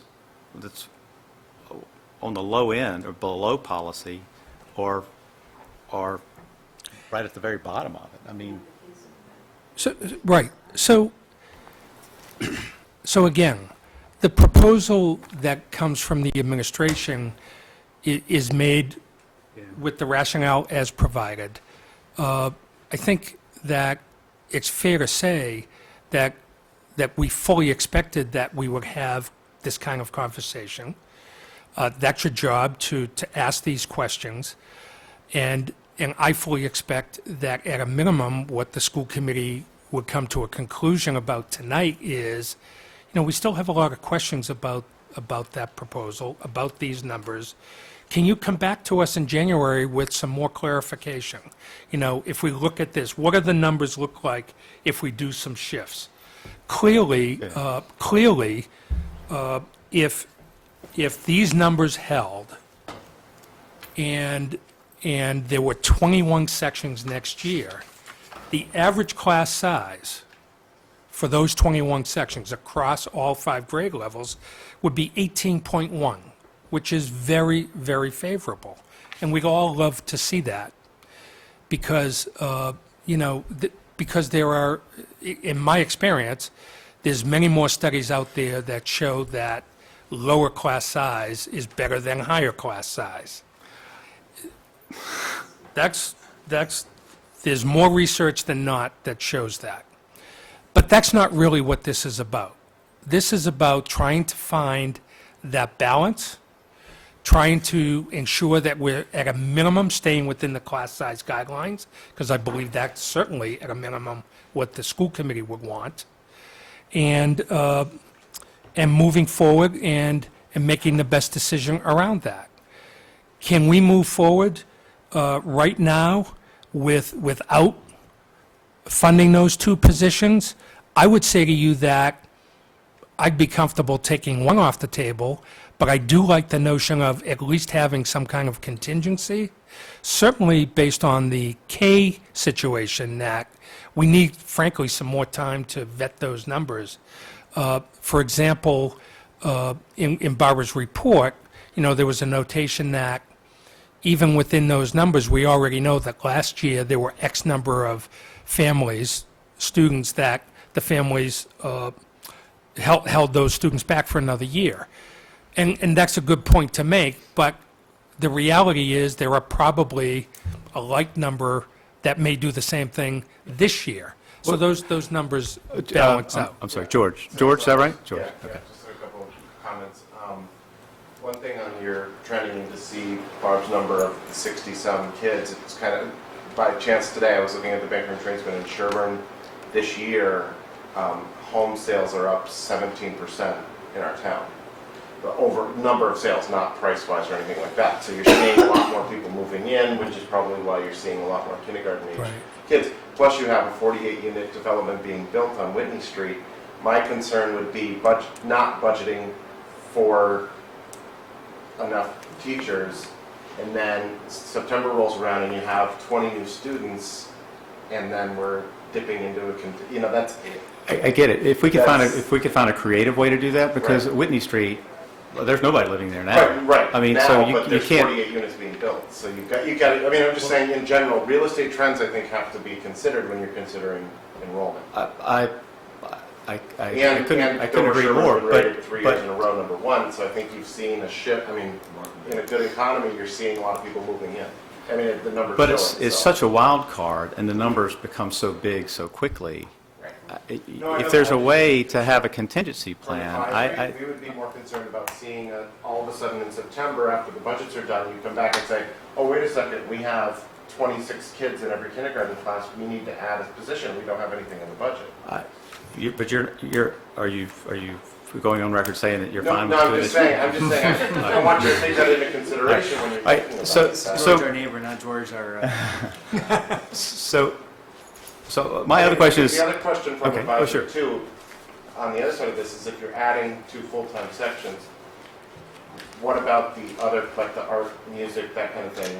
How are those affected by 2 additional sections of the school? That's an excellent question, and we can just squeeze them in with some creative scheduling. With the current level without. With 2 additional sections. I could not squeeze in 3 additional sections. Not that that's on the table.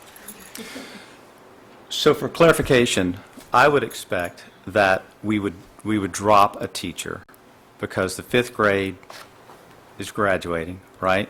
So that's 4 sections. So you got, if everything shifted and the numbers stayed relatively the same, you'd be dropping a teacher.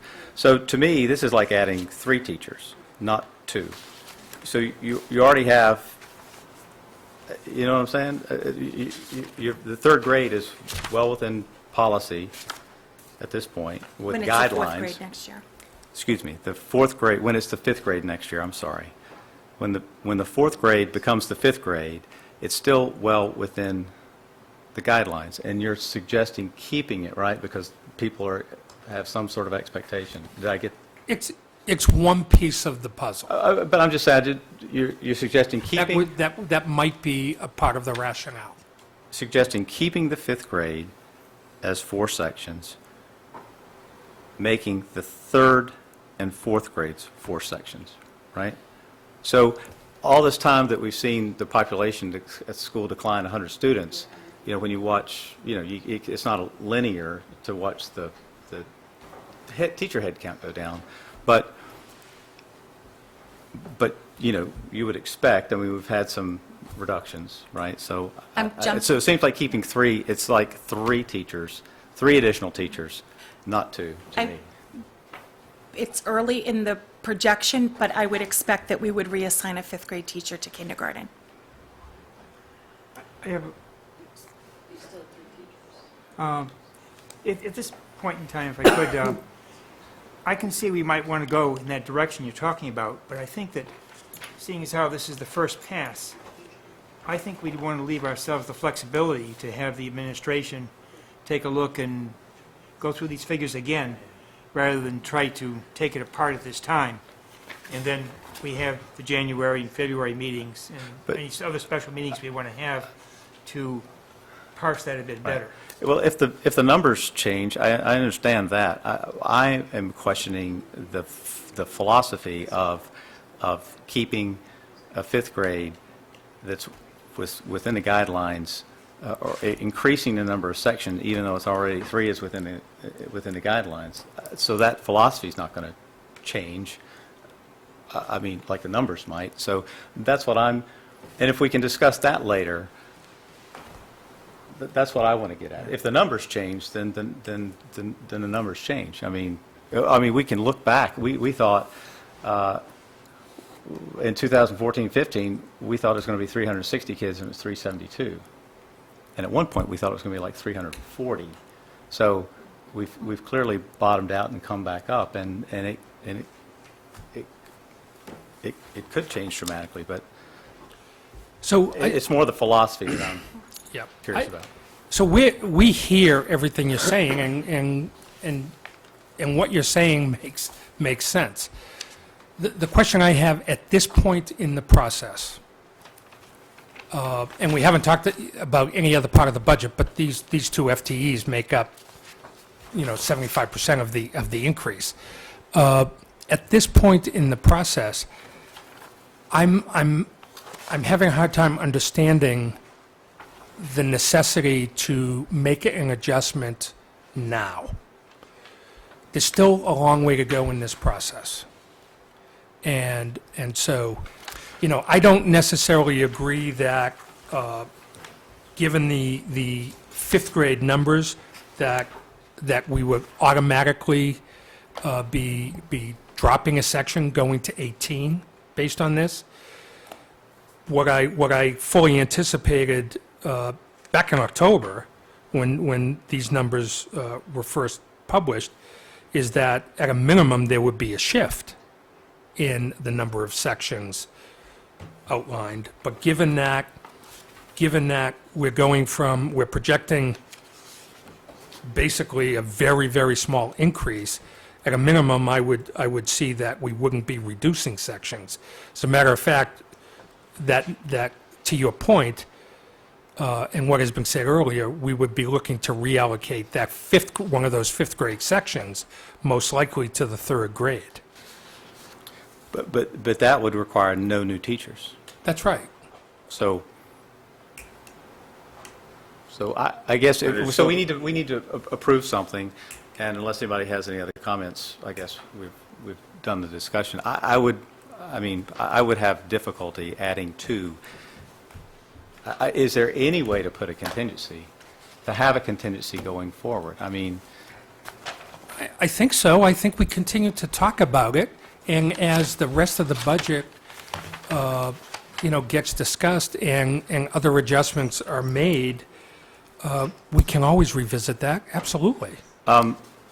Maybe we could So look at it from a little more of a grand scale, from a little bit more of a bird's eye view, and maybe a thought in trying to resolve this and move forward and give the administration the flexibility to kind of work around is maybe looking at the final proposed budget and the percent increase and work something there, and maybe they can go back and look at some things and try to work within a guideline there, as opposed to us right now at this point stating that it has to be in teacher or in FTEs.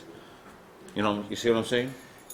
Because right now they're looking at, let's say, a 3.05% increase. well, If a proposal might be, it's just a thought, I got you.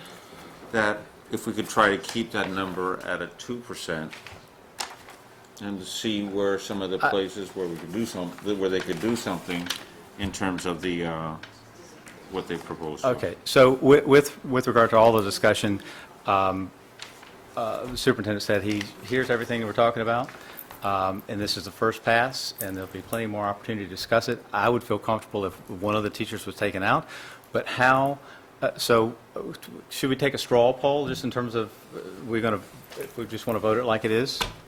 Are you guys willing? Well, I think that gets back to Amy's comment earlier that, this could be considered a high water mark, like this. It would be. Like, because we clearly want to understand more investigations to be done, and we've got even more data to look at to get better numbers, so. That's how we would move it. Yeah. But I'm just saying, who, as a straw poll, who's willing to accept it the way it is? I am. Okay, Scott? I would like to see a teacher taken out of it, because I see 3 extra teachers if the numbers stay the same. I can accept it as is now, subject to. Sure, it's a high water. Further investigation, because Right. I think there's, yes. I feel I'd have a hard time justifying to our community the increase. Even though it's a high water mark. Let me finish. I'd have a hard time with that, making that, that sell. So I wouldn't want to see the budget any higher than this. I would like to see it come down. However, the team feels that they can accomplish that. But I certainly wouldn't want to see it any higher than this amount. Okay. I just have, So I guess that's a yes. okay. Yes, what? I took it that, a straw poll to. A starting point. I recognize to this as a starting point, move it. So I was just, proving this to go on the. I'd just like to make a couple other comments. I'm reluctant to see, to talk about this as an increase relative to what was spent that includes regional OOD. The 2015 budget was the first time that we saw regional OOD, and it's gone, and it goes down, right? So we've had some fortunate, in terms of dollar, experience there, and I would prefer to look at it, I'm just suggesting to you guys, I prefer to look at it as the in-district increase, because the regional OOD kind of has, sort of have nothing to do with it, and it was positive experience, and that could turn negative in a hurry, and we need to see the regional OOD, but I don't like to talk about our Pine Hill building budget as a % increase or decrease over the regional OOD. That's why it looked like it's gone down so much, because we include regional OOD, and we never, ever did in the past until 2015. So just because it's a 3% increase over that, I think of it as the 5% increase. So anyway, so unless there's any other discussion, I have other comments about some data I'd like to see, but regarding the budget, I guess looking for a motion to move the budget as a high water mark. I'm not sure how we would word that. Anybody want? So moved. Move the proposed fiscal 2017 operating budget as presented as a high water mark? Is that how we would say that, Bill? It could be said, I guess that's fine. I mean, as proposed, with the understanding that we expect recommendations for further revisions coming forward. That will be a better way to. Okay. You want me to say something again so somebody can just say so moved, or? I'll second it. You moved that? Yeah. So I'll second it. Then you can still discuss it. All those in favor? Aye. All those opposed? Motion carries. Did Thank you. Did you get that? I would like to see part of the enrollment information in the book. And I think it's fine to use whatever you're comfortable with. And perhaps Hans, since you won't be staying around. Some of the information that we did get that was helpful, I thought, was the special ed enrollment over time. You showed a snapshot, and we've seen it over time, which I think is helpful. And we got something called the staffing and enrollment analysis, and it showed, the sections, what you have, but it also showed a staff head count regular ed teachers, regular ed aides, Spanish teachers, special ed teachers, special ed assistants, and so on. And really everybody else in the school, and it was helpful to see a head count over time, so we can Do look that. at number of sections and head counts. Sure. Thanks, Greg. I agree. That was something I'd like to see as well, because I've been thinking about some other staffing moving staffing around in my head, so that would be helpful. Thank you. The other thing, if possible, I would like, just so people can see, the salary line always goes up. Is there any way to drill down and just see what is baked in, what's the steps and lane increases, just to sort of see what that looks like? We can come up with And that so everybody else can see that always goes up. And is there any way, Hans, to get the current health care and the retiree health care costs for Pine Hill? You probably don't have it. Does Irene have that? She would have that. But that could change. You're looking for numbers. I just want numbers, yeah, Yep. yeah. No, that, we can provide. The point is that there's more in the budget than what we see in this document. I'm just trying to get a good sense of that. Anybody else have any questions on the budget? So Greg, if we can just quickly go back to that action plan, so-called. So moving forward between now and the next meeting of the 12th, is there a preferred way? I think it would be helpful as the school committee members further review the details, if you have questions, to let us know ahead of time, so that we can address those at the next meeting. And I think the same would follow for advisory liaisons. I'm sorry? Our next meeting's not until the 16th. He was talking January, right? Yeah, well, I think the concept is that at some point, I'm sure the full advisory committee will have questions, but we're thinking about just the liaisons at this point. So as the liaisons go through the budget, as you develop questions, if you could get those to us ahead of time. At the region, the process that they've developed is that they've asked members and liaisons to forward those questions in writing to the chair, and as the chair receives them, she would pass those on to us, and we would start working on those. Yeah, I mean, I put in, I think it was the 21st of December, but, if we could have a set of questions by the 21st, that gives us certainly enough time to put responses in writing together. If you have questions, 12th. sooner than later, I think is what you really. To Ann. Sooner than later. As soon as Perfect, possible. perfect. Don't wait.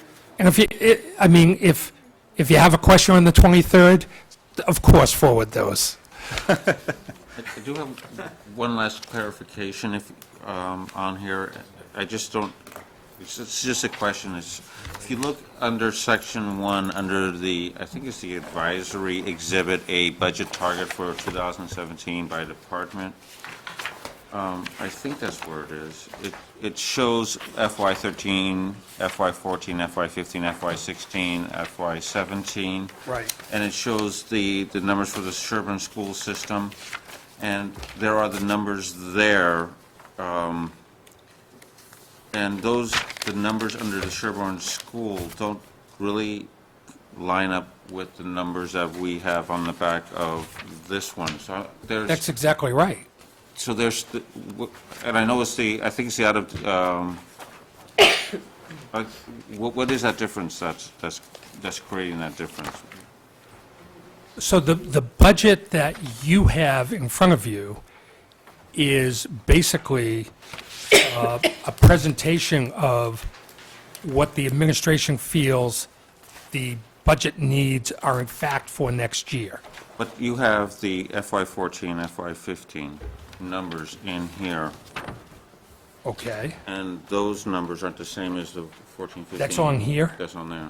I haven't even looked at that. I'll take a That's look all I'm at it. asking. Okay. They seem to be different. I just trying to understand why they would be different. Are you talking about out of district or all of the numbers, So I'm just looking at the bottom line. the bottom line number. And it could be because it's just, the regional sped is in there and it's not in the I other one. think that's probably it. But there is a sped number in this one too, and I couldn't make sense of, rectify where it was. I'm don't not know. an accountant. I can ask Irene where she got those numbers from. Wait a minute, I just like to make sure I'm understanding the question. So if I look at this last page on your section 2, which has the grand totals, Yes, so it's like they're not lining up with the advisory numbers. Is that what you're saying? which is on the, yes. Yes. Exactly right, and Yeah. which is on that right, second to the last page, front side. The Sherborn School PREXP has a number, and then it shows the Pine Hill sped, and then it shows a Sherborn School total.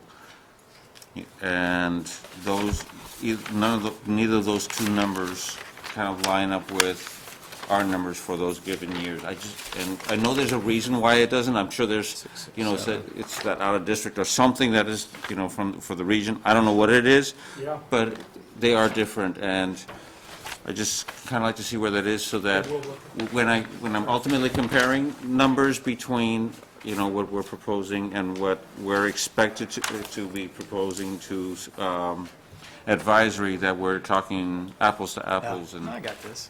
No, thank you, that's clear on that. Also, what we talked about earlier, the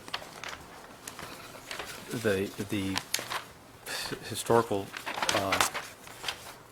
numbers, I couldn't, the total that you have in this report didn't seem to match the total, and I think they're the same. Yeah, I've noted that, Greg, I've noted that. All right. All right. Let's move ahead. Where are we? The consent agenda. Do we discuss those or just move to approve? to the motion. So I need a motion to approve the consent agenda. So moved. Could I have discussion here? After discussion? Yeah, let me see. Oh, here. we can second it, and then there's discussion, Yeah, I think so. so. Is this where that contribution is to, or not? It was Yes. an addition. Okay, well, The two iPads. I just wanted to mention that contribution. Oh, okay, sure. Yeah. Okay, and Good point. And even the Solon Fund. to thank the Taibbi, yes. is that how you say it? Bodies. Tayabadis? Tayabadi. Yes. Thank the Tayabadi family for the donation of the two iPads, and Mr. Superintendent, if you could perhaps write a letter of thanks and so forth for us. Absolutely. Thank you very much. Thank you. And the Salwin Fund for their annual donation. The proceeds were higher this year than average. Some years we get between $9,000 and $11,000. So the donation of $13,000 this year is higher than average. That's great. Bill, could you move your mic down so, there you go. All right. Thank you very much. So did we get a Scott moved? Did we get a second? Second? Discussion? All those in favor? Aye. Aye. Those opposed? Okay, good. Motion carries. Gosh, I think we have enough for the next meeting, right? Yeah, just so, certainly the budget. Do you want to talk about the budget next meeting? Maybe, if we have time. So that'll be back on, capital updates if needed. Don't think that necessarily will be the case. I'd like to, Barbara and I will talk about the possibility of doing a presentation on the progress of some of the school improvement goals. But beyond that, I think we'll spend a lot of time on the budget. I'm sorry, what was the intended response for the park MCAS recommendation? Yes, yeah, that would be included, of course. Assuming that DESI extends their deadline to meet that. But Otherwise, would you we'll have keep to you in the loop on that. call a special meeting if necessary? We may have to. Yeah. Okay, any, Unless the leadership team feels strongly that we stay with MCAS, there wouldn't be a recommendation to make. That would be the presumptive choice. Our current default then is MCAS? Yes. Okay, anything else? Thank you all for staying late. Appreciate it. Motion to Motion adjourn? to adjourn. Second? All those in favor? Aye. Aye. Thank you all. Meeting's adjourned. Thank you very much. Okay.